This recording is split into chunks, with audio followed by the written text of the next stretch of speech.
Donc bonsoir, bienvenue dans cette méditation, dans cette mini-conférence, pardon, du lundi soir. L'intervention de ce soir s'appelle le double rôle du regard en méditation.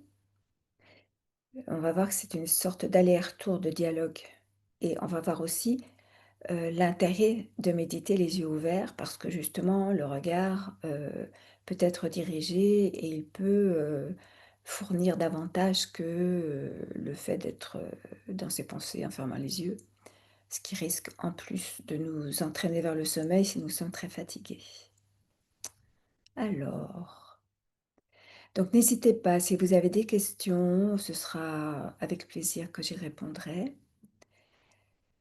Et donc, voilà, c'est cette image de début, c'est un Bouddha, il y a un chapelet, c'est un peu curieux, mais en réalité, l'une des comparaisons intéressantes, c'est celle dans la méditation, c'est celle de l'autel.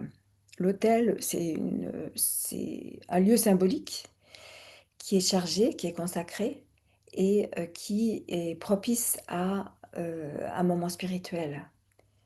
Et en réalité, la méditation, c'est aussi un moment un peu sacré, tout en étant aussi, ça peut être aussi un moment très très naturel, mais on va envisager plutôt le moment, le côté fixe. Alors, pour, méditer, il faut d'abord s'intérioriser. Je vous ai mis là une image, je vous mets des images que j'aime, qui sont pas forcément, classiques dans le Raja Yoga, mais j'aime beaucoup les représentations qui évoquent vraiment une image d'intériorité et cette image, égyptienne là, pour moi, elle est très belle parce que, ce personnage, a les yeux ouverts, mais pourtant il est intériorisé. Et c'est ça le paradoxe, c'est que en méditant les yeux ouverts, nous regardons, le regard est ouvert sur l'extérieur et en même temps, il est complètement tourné vers l'intérieur. C'est ce double mouvement aussi qui a lieu en méditation. Une autre, donc on s'intériorise, on choisit une image symbolique. Alors en Raja Yoga, nous avons des images tout à fait, heu, classiques, qui sont celles de Brahma, celles de Shiva, mais personnellement, je suis toujours quand même, touchée par certaines représentations, notamment de l'Église catholique.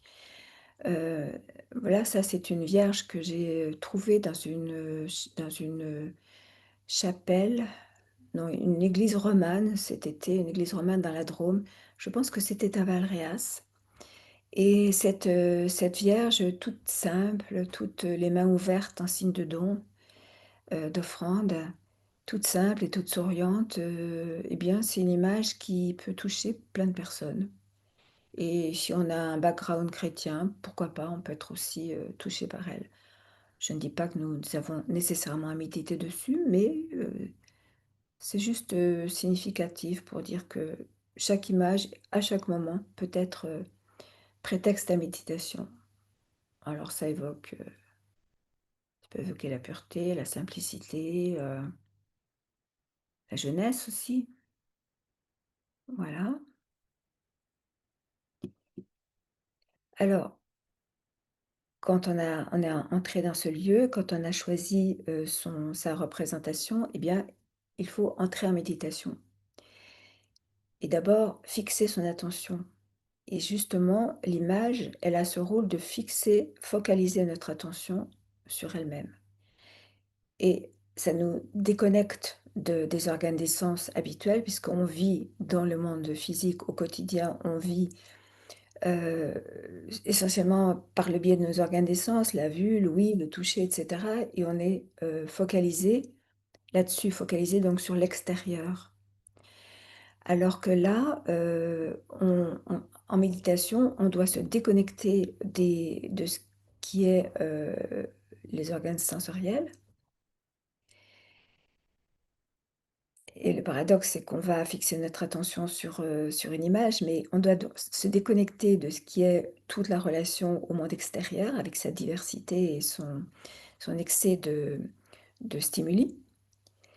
Mais le paradoxe, c'est que si on rentre en soi eh bien, ce qui risque de se passer, c'est que le mental prend le dessus et le mental, ce sera des pensées qui vont partir dans toutes les directions et qui vont aussi, reprendre toutes les pensées qui sont passées dans la tête dans la journée et qui vont broder dessus et tourner en boucle. Donc, soit on est trop sur l'extérieur, soit on est trop sur la vie que l'on a vécue dans la journée. Dans les 2 cas, c'est pas bon et c'est pour ça qu'on peut prendre une image, qui est pas du tout obligatoire, entendons-nous. Si l'on prend une image, ça nous permet de fixer notre attention, c'est là qu'on regarde et puis il s'agit ensuite de se concentrer sur l'image. Là, c'est une autre affaire encore parce que, bah, l'image elle aura là, l'image que je vous ai choisie, là, elle est pas très géniale d'ailleurs. Mais voilà, on peut se focaliser sur tel et tel élément de l'image ce qui sera encore pas vraiment un élément de concentration. Mais, rentrer dans la symbolique de l'image, ça nous permet quand même de rentrer plus dans l'unité intérieure. Et puis, ensuite et ça, c'est une phase extrêmement difficile que Patanjali a définie comme étant une étape primordiale de la méditation, c'est-à-dire se concentrer. Et c'est très difficile parce que l'esprit vagabonde. Donc on se concentre, ensuite on laisse jouer sa sensibilité, son imagination. Donc là, l'image est un peu absurde, mais on peut voir qu'est-ce que ça évoque. On peut soit laisser jouer sa sensibilité, donc on laisse venir à soi l'impression qui arrive de cette image, soit on va broder dessus. Et puis bon, je vous ai rajouté simplement un concept ou une réflexion, c'est-à-dire pour les non visuels, la concentration, déjà, elle peut aussi s'effectuer par l'intermédiaire de la musique ou du son, qui peut nous emmener dans des dimensions d'élévation et qui peut déjà nous placer dans une vibration extrêmement favorable à la méditation. Et puis pour les personnes qui sont davantage mentales, eh bien, c'est peut-être un concept, une réflexion. Le concept, on prend le concept, par exemple, je ne sais pas, le cycle, et on peut mener une réflexion dessus. Et cette réflexion, à un moment donné, va nous amener à trouver une pensée, une idée qui nous fait du bien. Parce que l'idée, en méditation, c'est de ne pas rester dans la tête, ni dans le visuel, ni dans le sonore, c'est de, trouver un moment où on ressent. Il faut ressentir.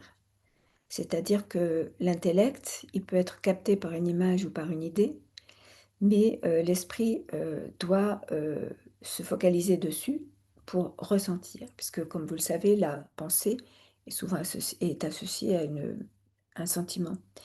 Et l'idée de la méditation, c'est de ressentir quelque chose pour changer notre personnalité, pour améliorer, nos façons de fonctionner dans la vie et pour ouvrir, notre imagination, pour ouvrir notre état d'esprit, le calmer et le stimuler et l'enrichir. Et les images peuvent, jouer ce rôle. Voilà, par exemple, cette image-là, ça peut être, un concept, c'est-à-dire on a un cycle. On a une image centrale. Ça, c'est une image créée par Gudrun, une Islandaise, qui était très artiste et qui a créé un tas d'images à propos de Shiva Baba. C'est une représentation de Shiva, heu, de Dieu donc, de l'âme suprême et on voit qu'il est entouré d'une série de cercles. Alors, on peut faire marcher son imagination là-dessus, c'est-à-dire qu'on regarde, on se concentre sur cette image, sur le point par exemple au centre, c'est-à-dire on vérifie que notre attention est bien fixée dessus, sans bouger. Et ensuite, on laisse venir. Peut-être que notre imagination va nous emmener dans un état vibratoire, élevé, intéressant. Peut-être qu'on va sentir un grand calme.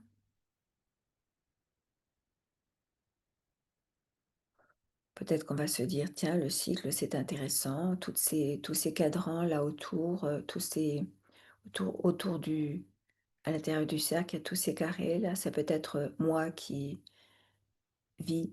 mon cycle dans différentes vies, dans différentes étapes et à partir de là, je peux entrer dans un cycle de méditation. Personnellement, c'est une chose que j'ai beaucoup pratiquée parce que je pense avoir une vie de taoïste dans une vie antérieure et toutes les symboliques, toutes les images qu'il y avait dans une pièce de méditation. Au début, j'ai passé beaucoup de temps dans cette symbolique qui m'emmenait, je regardais l'image, je laissais venir un sentiment, une impression, en étant toujours extrêmement concentrée. Donc c'est un mélange, un équilibre entre l'extrême concentration, où plus le monde extérieur n'existe plus, et l'extrême lâcher prise, de laisser venir à soi le retour de l'image, la vibration, l'imagination, pour être entraîné dans un niveau différent du niveau de conscience ordinaire et qui cependant, si possible, ne dérive pas trop dans un monde qui n'est pas celui où l'on souhaite aboutir, c'est-à-dire un monde spirituel, le monde de l'âme. Donc c'est un équilibre un peu délicat, mais on y arrive. Et c'est justement c'est comme un, c'est comme un sport en fait. Il s'agit d'apprendre à muscler son esprit, muscler son intellect pour le tenir fixé sur la destination que l'on s'est prescrite. Et puis domestiquer son esprit, chaque fois qu'il s'échappe, on le ramène et l'intellect, donc l'esprit de décision et l'esprit de d'expérience se rejoignent pour vivre une chose jusqu'à ce qu'on la ressente. Il doit y avoir un ressenti, un sentiment. En tout cas, c'est ma conception de la méditation. Il ne faut pas oublier non plus de sourire. Cet ange de Reims, très, très connu, il paraît que le sculpteur aurait, choisi de représenter cet ange qui est extrêmement, souriant, voire, c'est un petit clin d'œil. Peut-être pour, changer de toutes les représentations religieuses qui étaient extrêmement, sévères, austères, un peu rigides. Donc, rappelons-nous qu'un ange peut être tout à fait léger, souriant, et restons aussi légers et souriants en méditation. La méditation, c'est aussi un jeu. On rentre dans un univers vibratoire et on voit ce qu'il en sort et surtout on y rentre avec, l'idée de vivre quelque chose. Quand on joue, on aime s'amuser, on joue pas comme ça mentalement en disant, «Je fais ceci, cela» et cetera. Non, non, le jeu, c'est un plaisir et donc de ma méditation doit ressortir un plaisir, plaisir spirituel, mais plaisir spirituel qui peut être, heu, suscité par, une image ou un son, bien sûr. D'ailleurs, les sons liturgiques étaient faits pour, emmener l'âme dans un niveau vibratoire élevé et au bout d'un moment, on est moins conscient du son que de la vibration et du sentiment dans lequel on se trouve, amené. C'est ça la méditation. Donc pour se résumer, pour méditer chez soi, c'est bien de se fixer un repère, d'avoir un espace sacré. Sacré au sens de il est consacré, sacré ou consacré. L'espace est consacré à une expérience, il est consacré à un moment. Donc ce lieu fixe chez soi facilite l'entrée en solitude. Le lieu fixe, ce sera par exemple chez vous. C'est peut-être un lieu dans le salon, mais un lieu qui n'est pas encombré d'objets, avec un mur, si possible blanc ou alors avec cette image que vous avez choisie et ce sera le coin de chez vous, de l'appartement qui sera consacré à la méditation. Comme ça, vous n'aurez pas à vous demander, où me mettre, où aller en méditation, c'est là. Vous vous asseyez à cet endroit-là, paf, vous êtes en méditation et vous allez charger en plus ce lieu, à force d'y vous y asseoir en méditation et donc on s'assoit et immédiatement on peut entrer en solitude et en recueillement. Alors c'est un lieu soit un lieu fermé consacré à la méditation si vous avez assez de place chez vous, c'est génial. Sinon, c'est un coin d'une pièce qui sera consacré à ça. C'est un lieu dépouillé, comme je dis, donc qui sera consacré à cette activité, qui sera associé à la méditation, tout comme le lit est associé au repos. C'est pourquoi, méditer dans sa chambre, c'est pas forcément une très bonne idée si on est amené à s'endormir parce que c'est un lieu consacré au sommeil. Je repensais aussi à Virginia Woolf et son ouvrage La chambre à soi, où elle disait qu'il était très important pour une femme, à l'époque, au 19e siècle, au 20e siècle, c'était pas évident que les femmes aient un lieu à elles, puisqu'elles étaient, dévouées à leur famille et elles existaient moins par elles-mêmes. Mais avoir un lieu à soi, en tous les cas, c'était extrêmement important pour la méditation, comme pour la vie intérieure, comme pour, vivre sa vie et se développer et vivre ce que l'on a à vivre personnellement. Donc il faut un lieu à soi.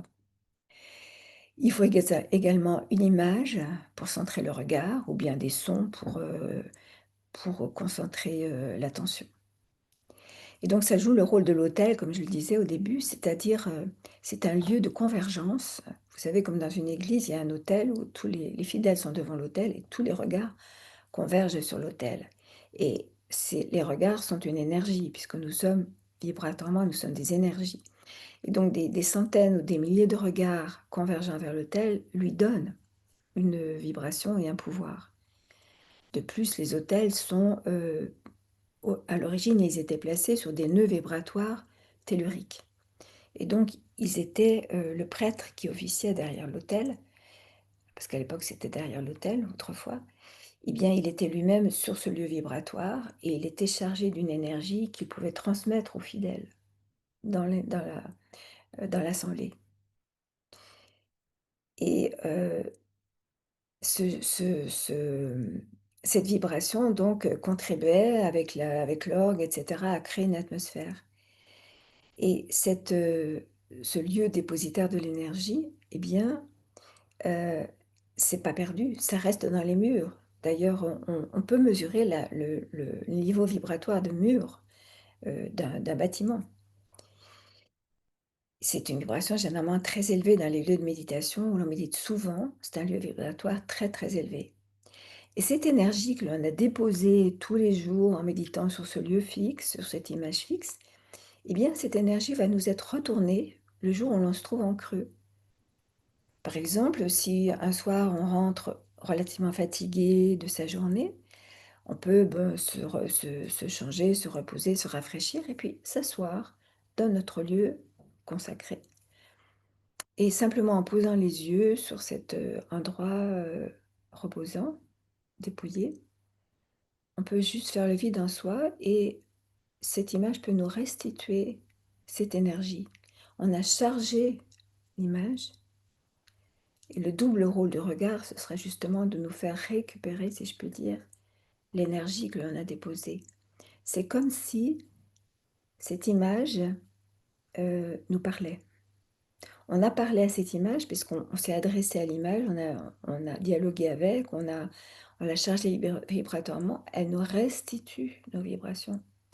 Tout comme lorsque l'on entre dans certaines églises, Chartres ou ailleurs, vous savez, c'est vibratoirement très, très élevé et on se sent dans une autre atmosphère, on a envie de s'arrêter, on a envie de s'y reposer, de se recharger.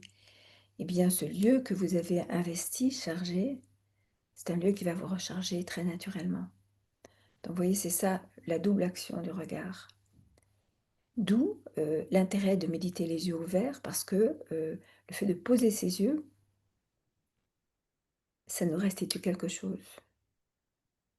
Alors que si on est simplement en soi, les yeux fermés, eh bien on vit sur nous, on est en circuit fermé et si on a passé une mauvaise journée avec des pensées, qui vont dans tous les sens, on aura du mal à retrouver, le niveau vibratoire souhaité.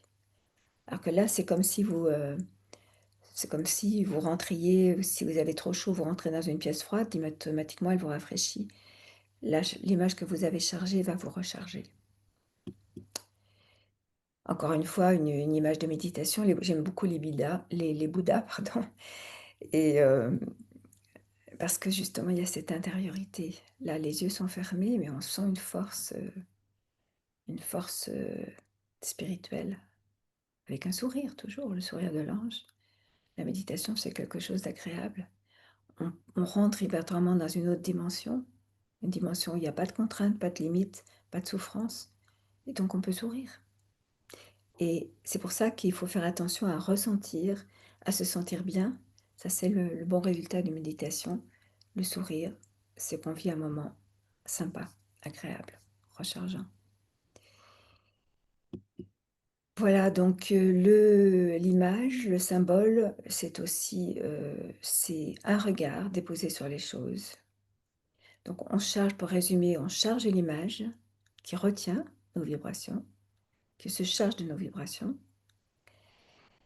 et d'ailleurs j'ai remarqué que l'on peut ressentir une tonalité particulière chez chacun lorsque l'on se rend chez un ami qui médite sur une image, énormément, sur les images du Raja Yoga par exemple, eh bien, on ressent la personnalité de la personne qui médite sur cette image. Elle est chargée d'une certaine tonalité d'amour, par exemple, ou d'une certaine tonalité de pouvoir.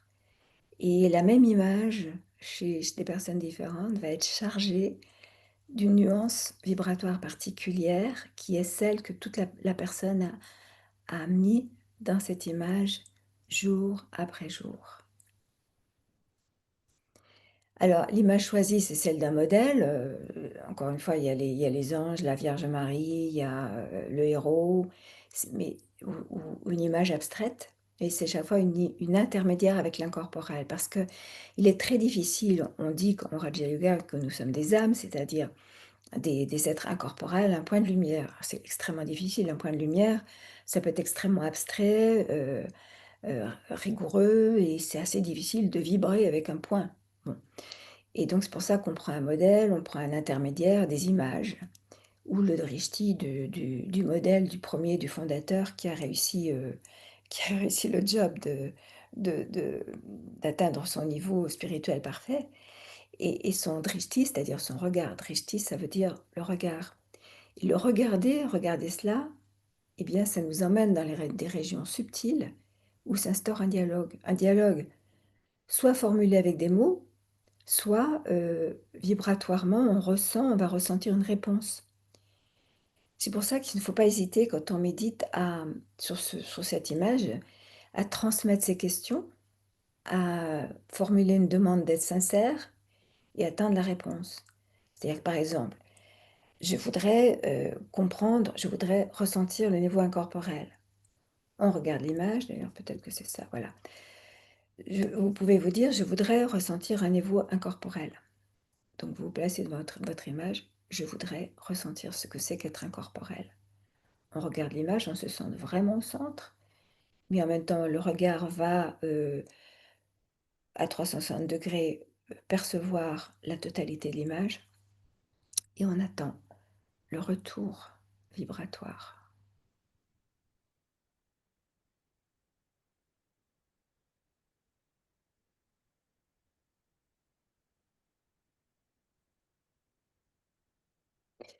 Et la réponse, avec l'habitude, vous verrez, elle vient soit sous une forme vibratoire, soit même elle peut venir avec davantage formulée. Ça peut être une idée, une pensée qui vous vient, de faire comme ci ou de faire comme là, ou bien que, ou même vous pouvez, suivant si vous êtes dans un très bon niveau, être emmené dans ce niveau incorporel où vous vous sentez être un point totalement paisible, totalement stable, et où vous-même, vous êtes au centre de vous-même, tranquillement.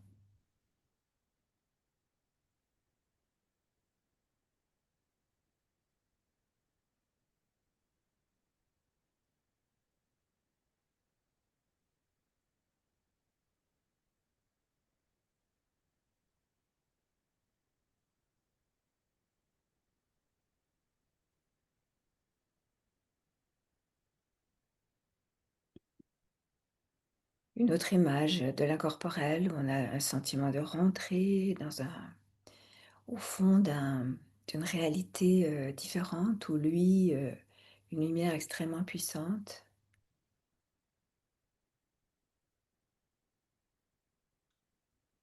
Voilà, à partir d'une simple symbolique du cercle, il peut y avoir un tas d'images différentes qui peuvent nous procurer des expériences différentes. Mais ce qui est important aussi, à un moment donné, on a une image favorite et on peut s'y fixer pendant quelques mois, quelques années, parce que on va la charger et à la limite, l'image apportera moins en soi que l'expérience qu'elle nous procure rapidement en retour.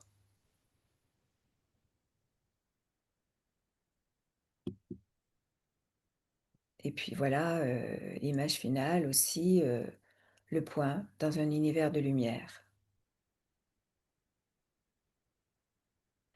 Alors le point, c'est un ressenti, mais encore une fois, on médite, mais heu, en réalité, ce que l'on cherche, c'est le yoga et le yoga, c'est un dialogue. Le yoga, c'est une connexion avec, un être, l'être, spirituel par essence, l'être incorporel, et il s'agit de se mettre en yoga, c'est-à-dire que notre intellect est centré sur cet être dont on s'imagine et dont on ressent qu'il est vivant, et on s'imprègne de, heu, ses vibrations.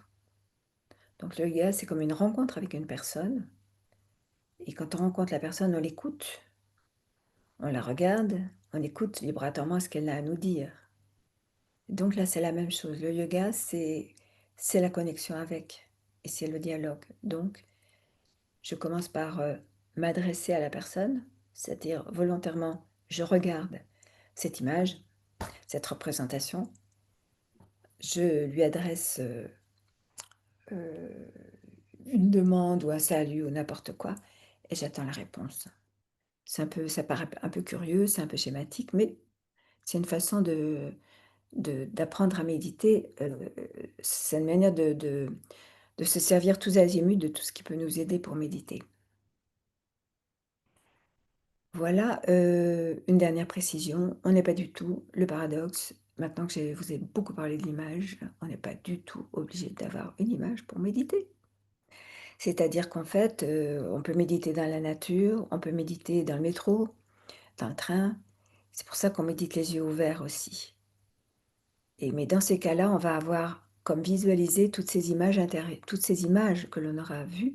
C'est comme si on pouvait on les avait intériorisées, et ça devient notre cinéma intérieur, et dans ces cas-là, on peut méditer simplement sur une idée, une pensée, un concept ou cette image intérieure qu'on a visualisée. Donc c'est pas du tout obligatoire de méditer assis sur une image, puisqu'on doit, si possible, pouvoir méditer n'importe quand dans la journée, quand le besoin s'en fait sentir. Mais, l'image, se servir d'une image, c'est une manière de faciliter la méditation et d'approfondir la méditation, et puis de la rendre aussi plus joyeuse, parfois plus variée. Voilà, voilà, c'est tout ce que j'avais à vous dire. Donc je vous propose, une minute de méditation sur cet univers très vaste, cet univers du monde incorporel,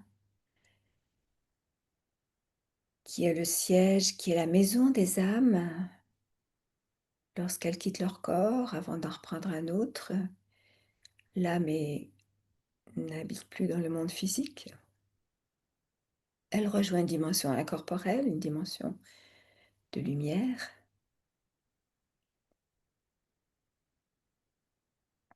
Cette dimension de lumière est parfaitement silencieuse, et moi, en tant qu'âme, je m'en sens bien, je m'y sens bien, en paix.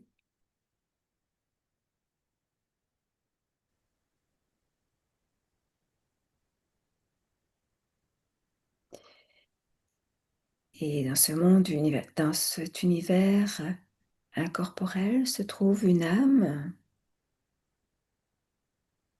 lumineuse, bienveillante, une énergie fabuleuse, emplie d'amour, avec laquelle je peux entrer en connexion, je peux me relier par le regard, la pensée,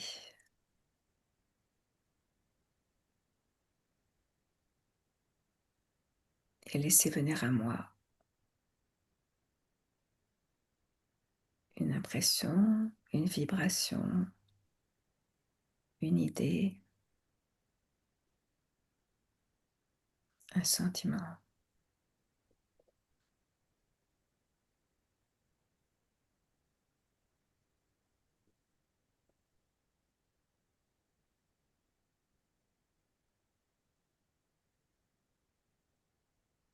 Cette amie vivante,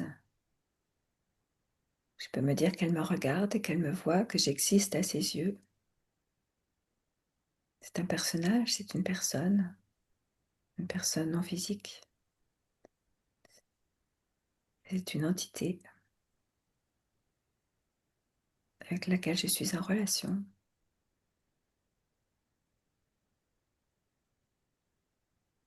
et je peux ainsi poursuivre ma méditation dans le repos, le silence,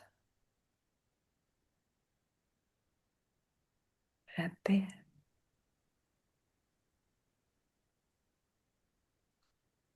la bienveillance.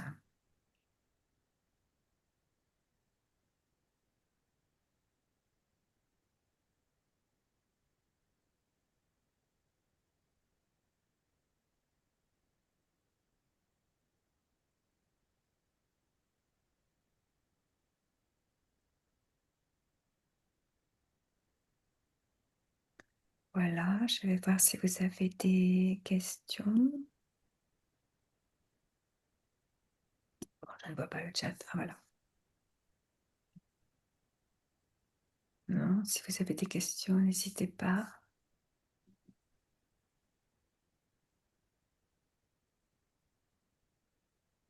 Apparemment, il n'y a pas de questions, donc c'est parfait.